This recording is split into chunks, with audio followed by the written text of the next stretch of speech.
Hi, it's Alex Counts again. Last week I talked about why nonprofit leaders are often well served by being in coalitions and pitfalls to avoid when doing that, when acting in a coalition. So this week I'm going to focus more on what should you do to get the most value. But let's go back to why for a moment. One reason why to involve in a coalition is because you're going to develop relationships, peer relationships that can really help make the nonprofit leadership experience less lonely, give you market intelligence, and be just helpful to you in your journey long term.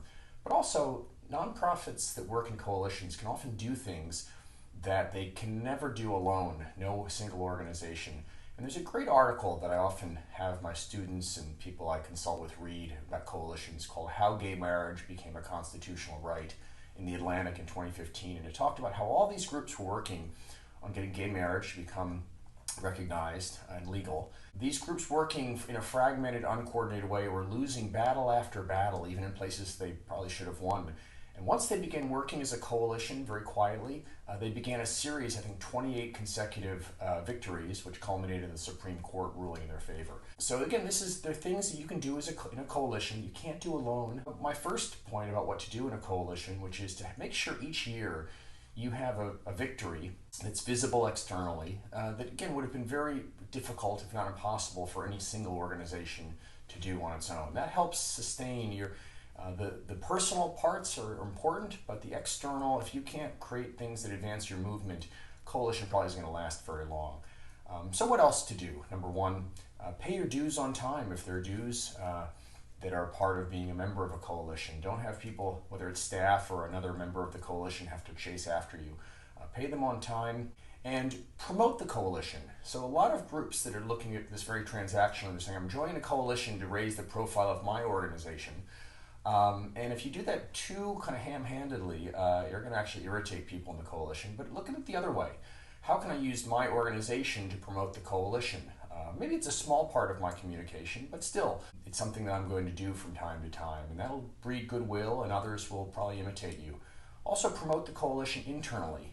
Explain to your colleagues, your board members, your donors why you're involved, so they're not wondering where is our leader.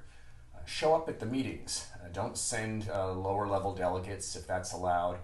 Show up yourself, be on time. That's going to really help you contribute, and it's going to show the importance that you attach to being in the coalition. Oftentimes in a coalition, especially if you have no staff or a very small secretariat, there are opportunities for members to do work between meetings. Volunteer for ones. Volunteer for work that you can do. Volunteer hopefully for work that you'll enjoy doing, and then follow through.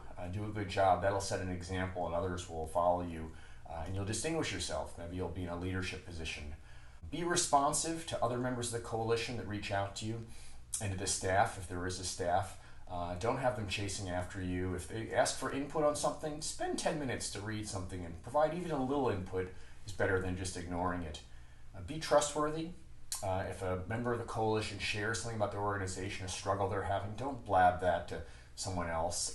And just you can set back your credibility and the credibility of the coalition very quickly by not being discreet with information you have. And be trustworthy about the journey of the coalition. If it's going through a hard time, a little bit of discord, don't talk about that unless you really have to. And lastly, leverage the relationships that you're gaining through the coalition for the benefit of you personally and your organization.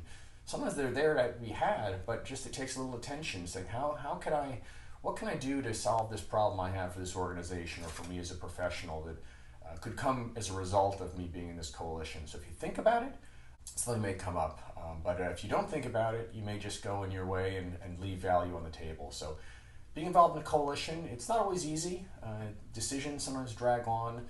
There are many pitfalls of coalition work, but there's some amazing possibilities to grow as a professional, to form relationships, to advance your social movement, and to advance your organization. You get it through participating. So good luck, and let me know how it goes.